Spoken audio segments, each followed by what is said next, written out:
For years, protests along Congress Avenue and on the steps of the Capitol have sought to unite people in an effort to ignite change. But none has rallied a cry so loud and so strong as those taking place in recent weeks.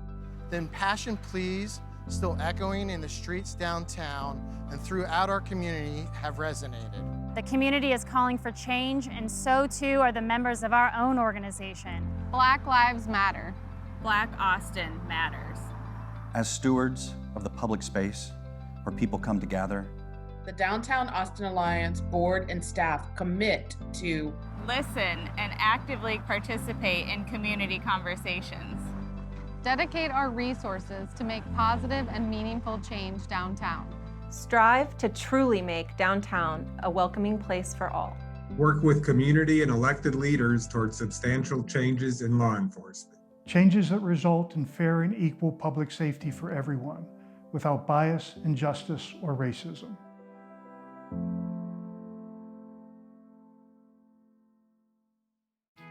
Austin has enjoyed remarkable growth for many years now, and 2019 was no exception. Downtown Austin entered this decade in a position of incredible strength, with growth in nearly every sector of our urban core. The mission of the Downtown Austin Alliance is to create, preserve, and enhance the value and vitality of downtown Austin. So we have our role in terms of economic development, hyper-focused on downtown. We are managing the public improvement district. Our members are the owners of property that sit inside that district. You will hear us often talking about projects that we lead. There are projects that we partner on, advocating at the state and federal level for additional resources that could come to the city and to Austin. Projects that are all meant to bring economic development to downtown. The Downtown Austin Alliance and the Chamber are aligned in that we are trying to bring about the very best for this community. Downtown is really the living room for our community, that you can truly live, work, and play there, and we see that every day. Austin's brand and reputation for being a fun, cool, innovative, outdoor, pet, and food-loving music town certainly didn't detract from all the interest it's drawn in recent years. That, along with a lot of hard work and good economics, has made Austin one of the most desirable places to live in the U.S., and downtown is at the core of that attraction.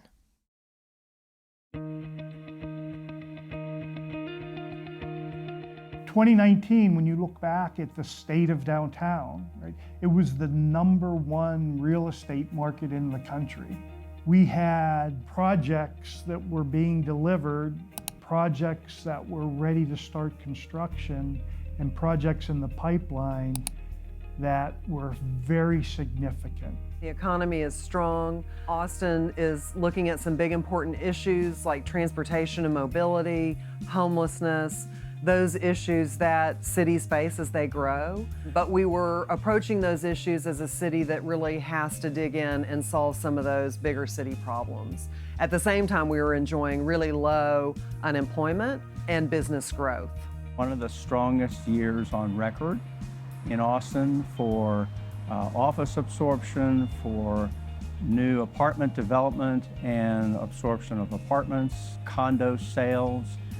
It was a terrific year. Austin has been one of the hottest markets in the country for the last 10 years. In fact, after the last recession in 2008 and 9, we came out of that faster than almost any other city in the country and have been on a roll for the last 11 years. We have enjoyed success at every single one of our retail concepts. We've been in business 26 years. We've never had a year without an increase, ever. And I will say that, speaking of this year in particular, January and February, which normally are not great months in retail because you're kind of in a lull between Christmas and South by Southwest, we were actually doing increases this year. Consuela was booming. Our numbers were fantastic. Tourism was up. We couldn't have been happier about the influx of people that were walking the streets and that were visiting our store. 28 million tourists, $8 million spend, $120 million in hotel tax collected. One of the hottest tourism destinations in America. We've seen a steady climb, especially over the last 5 or 6 years, with the opening of the JW Marriott, with the opening of the Fairmont hotels, lots of other hotels. I mean, we're blessed. Some destinations are really good at meetings, some are really good with leisure tourism, some do festivals. We do all of that. Now we've moved into sports with Formula One and MotoGP. I mean, it really is part of the fabric of Austin. Number 3 employer in the city of Austin and Travis County, hospitality tourism. 130,000 people in hospitality tourism jobs, related jobs here in Austin. So it's a big job creator, big revenue generator, big tax generator for the city and for the county. 2019 for us was probably the strongest year, both financially in terms of creative work, buildings in downtown. I mean, some of the largest work that we've ever done was going on in 2019 and still continuing right now. Very few projects that were either under construction or design for us have slowed down. As of December 31st, everything looked like we were firing on all cylinders. We focused on how best to shape our community's growth, to mitigate challenges, and to harness the most out of a booming economy. Then on March 6th, when Austin Mayor Adler announced the cancellation of South by Southwest, everything began to change. Cities across the country have faced natural disasters or economic decline, have seen large unemployment. For Austin, I think this was something new. We have entered into what I call a health-induced coma, which is very unfortunate because we were very much alive and now we are literally in a coma. Many things have stopped. You know, some things are continuing, but everything is different. On March 13th, which would have been the first evening of South by Southwest and the beginning of 9 straight days of the internationally known South by Southwest Film Festival, until today, we have had to cancel, postpone, or reschedule 205 events, representing $3.2 million in gross revenue and $1.2 million in net revenue. Obviously, that's a significant blow for a nonprofit organization. For music businesses and musicians, we were the first to go under closures and we'll be the last to show under safe reopenings, right? Even now, as we see reopenings happening statewide and across the nation, there isn't a scenario under which we're going to reopen anytime soon for a variety of reasons. From week 1, 98% of the people I knew were unemployed, so that probably gives you a snippet of what COVID-19 has meant to the music industry and how it's impacted us. We had just finished receiving hundreds of thousands of dollars of merchandise that carries us through that week. Within a couple of days of those receipts wrapping up, we were informed that the festival was not going to happen. We knew that closing was imminent, and so we actually closed about a week before we were required to close. Mainly, it's taken all of our customers away. Most of our customers are visitors to Austin. They may be regional visitors from a local city, or they may be an international visitor that have come here on business or for one of our festivals. We certainly understand why it had to happen, and we support it. But now that we've been given the approval to open, we can't open because there's no customers on the street. The Downtown Austin Alliance surveyed its downtown small business owners. Like businesses citywide, downtown retailers have struggled to make lease payments and pay employees. 76% of the businesses reported furloughing employees, and in many cases, the businesses were forced to release their entire staffs. 80% of the businesses downtown indicated they could survive the suspended status for only up to 3 months.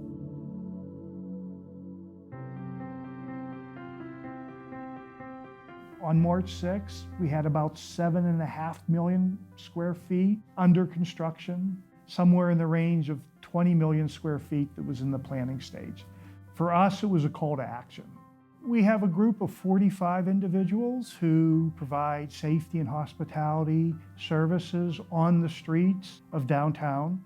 Their primary function is to make sure that the streets are always clean, power washing, and providing hospitality services. And we refer to the staff as ambassadors. And during COVID-19, they have been extremely busy cleaning, sanitizing facilities downtown. We went into what I'll call sort of a 3-stage response. Response, recovery, and resiliency. We immediately turned our resources into an information portal. We retooled the website in a matter of a week to provide our stakeholders the information that they needed. So important first phase was this idea of stabilizing things. We're not only working on response now, but we're thinking about recovery. And we have these significant projects we want to make sure continue in planning and execution. The last thing that we want to do is look back and say, why did we give up on that? So our goal is to get back to where we left off at the end of 2019 and continue.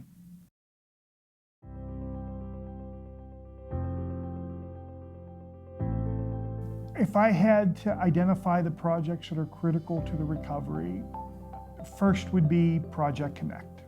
Project Connect is designed to be the foundation for high-capacity transit in our region for generations to come. Downtown is obviously the major employment center for Central Texas. It's the engine and the heartbeat of our economy.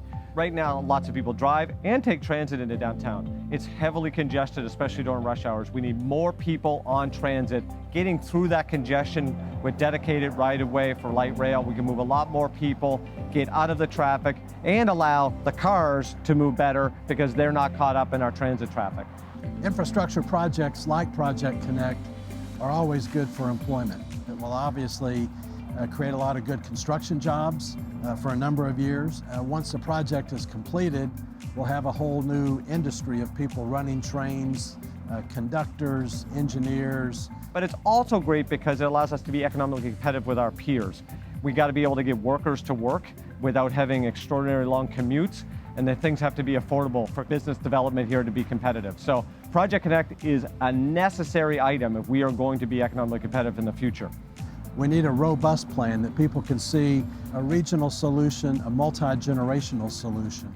Imagine yourself coming from someplace to Austin, landing at our airport, stepping onto a train from the terminal of the airport, ending up right over here by the convention center, going to your hotel and checking in, and then being able to get all the way up to the Domain, all across our city, without ever having to get into a car or face the traffic. That would be a pretty spectacular way to see Austin, I'm sure.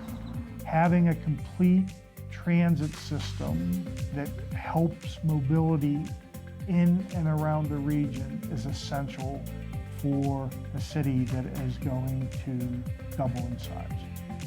You will hear us often talking about projects that we lead.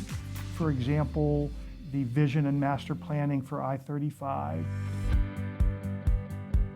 We have the opportunity to create a very true community vision that in essence redesigns the urban fabric around that lowered highway.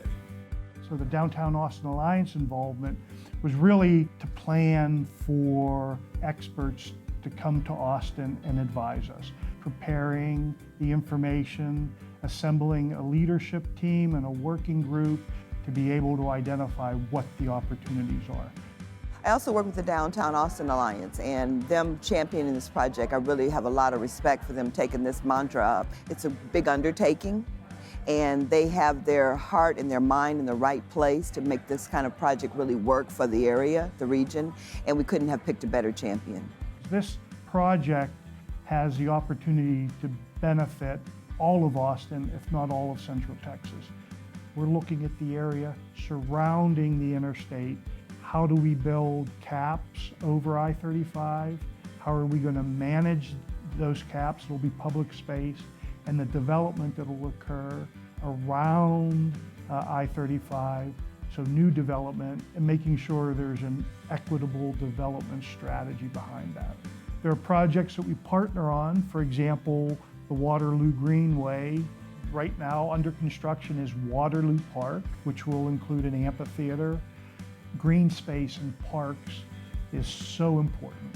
Waterloo Greenway is a new public space and park system on the east side of downtown that connects both environmental restoration. We're going to be restoring the lower section of Waller Creek that runs through this system as its spine, but we're also creating a new mobility corridor and a whole series of new parks that will become destinations for the entire city, combining art, culture, public events, a place that really unites the city as a whole. This project has been a long time in coming, and people have been talking about Waller Creek and how to revitalize and to utilize this natural asset for decades. Going back to the 70s, when Waller Creek, along with other Austin creeks, was a gift to the nation as part of the bicentennial celebration. This is a long process and a gradual process. We are in construction on our first big phase, which is Waterloo Park. We need places that bring us back together, both spiritually and physically when that's possible. We have 15,000 people who live downtown, right? Having green space that they can enjoy. Lady Bird Lake, Shoal Creek Conservancy, Republic Square, the plans for the South Central waterfront. Having this urban green belt, if you will, is so critical to the future of downtown. And it's part of the vision for downtown. If you look at Austin as a brand, as a tourism destination, we are one of the hotter destinations in America. You're going to start seeing, as we recover, leisure travel, which we're seeing a little bit of that now, essential business travel, and then you're seeing things like truck drivers and or hospital workers instead of going home or staying in hotel rooms, and so that's what we're seeing in occupancy right now. So you're going to start seeing that. You're going to start seeing a little more leisure, and you're going to see it in Texas because San Antonio's going to drive up to Austin, and Austin's going down to San Antonio, and Dallas, and Houston, and Fort Worth. We're all going to bounce around all these big cities. And instead of getting on airplanes, they're going to jump in cars. And we just have a larger population in the state, and these areas are all spread out. So if you're sitting in Austin, and there isn't a big spike in cases in Fort Worth for now, somebody might feel like, let's just go up there for the weekend. We'll stay in a hotel room. We'll wear a mask. Our gloves will be fine. So there has been a slight uptick in drive-in travel and weekend leisure travel. People wanting to avoid airports and long trips, so they are driving in. So we have seen an uptick. It's slight, but it's a good sign. Essential business travel, more leisure travel, statewide travel, regional travel, eventually national, and when we have cures and it's really opened up, we'll start seeing more international service again and more international flights. None of us have lived through a period of time where we have been sheltering in place in our communities for an extended period of time. And what we are learning as a community, we're learning and growing and making decisions at the same time. I think one of the really important things for Austin is that we recognize that this is all about us learning and adapting.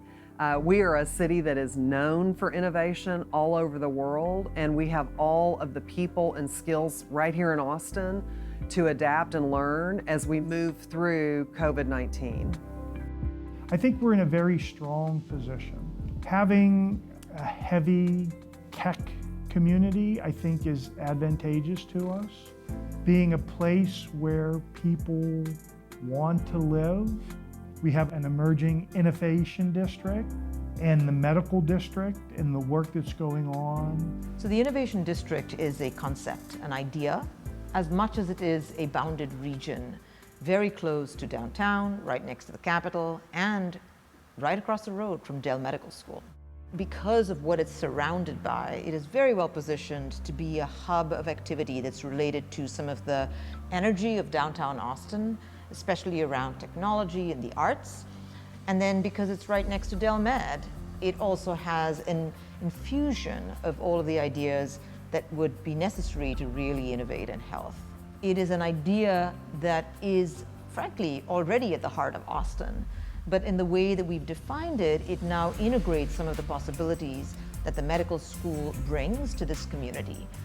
What can we do when we now add academic medicine to the mix that was already really potent in Austin, the innovative entrepreneurial spirit? That's what the innovation zone really means, is bringing all these different threads that Austin has to offer, bringing those together to create an explosion of new innovation possibilities that will take Austin to the next level. You look at the mission for the Downtown Austin Alliance. Part of it is creating the future that we see for downtown, that's also preserving what we have. Places like the Red River Cultural District, East 6th Street, West 6th Street, these entertainment districts play such an important role in creating this appeal and this buzz for Austin. On March 6th, which is when officially South by Southwest was closed, and then a week later, we go into shelter in place. Our entire way of operating in our city changed universally in a 2-week period. It's not all going to come back in 2 weeks. And I think it's going to happen day by day. I think it's going to be incremental because I think it's incredibly important for the soul of Austin and for the well-being, emotional and mental well-being of all of our folks here. I think that's one of the roles that the cultural institutions play is they nurture you in ways that work alone can't. Music for Austin is the center of identity, it's the center of culture, it's also the center of economic growth and desirability, why folks are moving here, why companies are moving here. I mean, it's just intrinsic to who we are, and I think really informs our easygoing, friendly nature. I mean, I've been all over this country, and there's no place like Austin, and there's this vibe that comes from the music that's both irreverent, intimate, and just like very welcoming. From the very beginning on the marquee, we had a message of hope. We were stunned at the nerve that hit. It is everywhere. It's been passed around nationally. But what it said was people wanted to connect with us, and we could use that to highlight achievement, to give hope, tried to shine the light on those who were doing great work. We are in the business of reminding people of how extraordinary humans can be. That part of our essential role in the city of Austin becomes more important than any other time in history, I believe.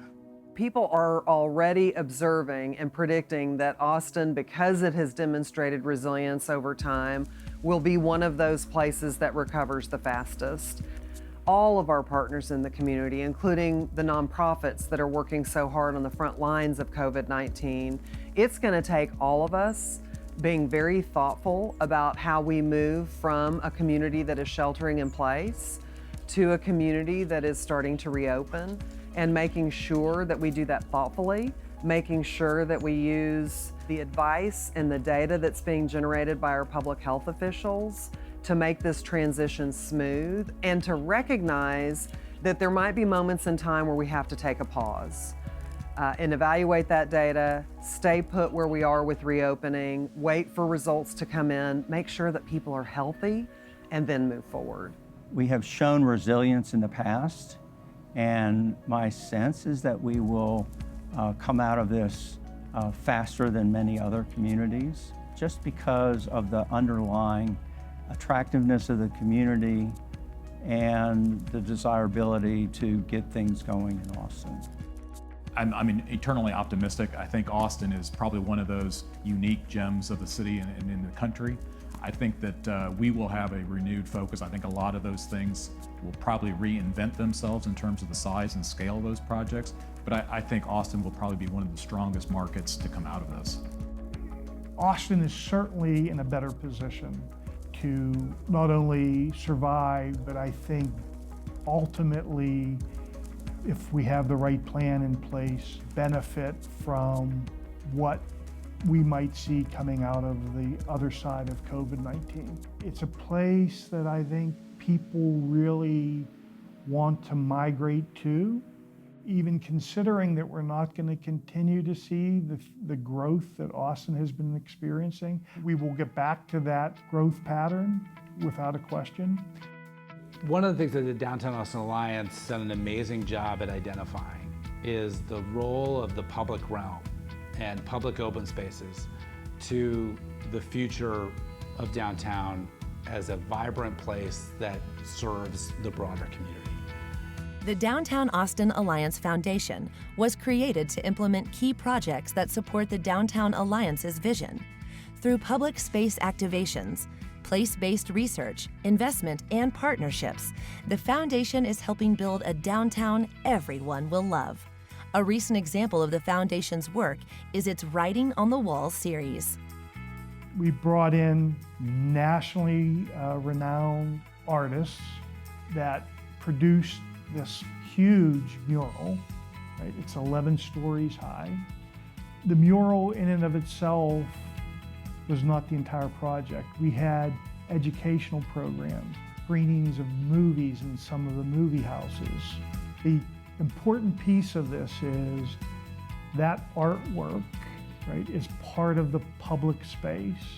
It's energizing for downtown. It will attract visitors to view it. The people that come to Austin love this place.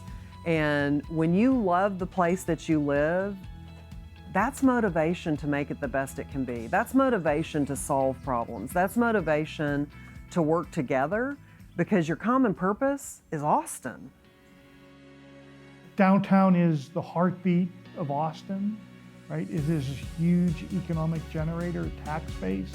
Even during this pandemic that we're in, having the opportunity to really work on improving downtown so that everyone can enjoy what we have. Not only visitors, but people who live here, people who work here. There's a huge opportunity for us just to continually improve the public space.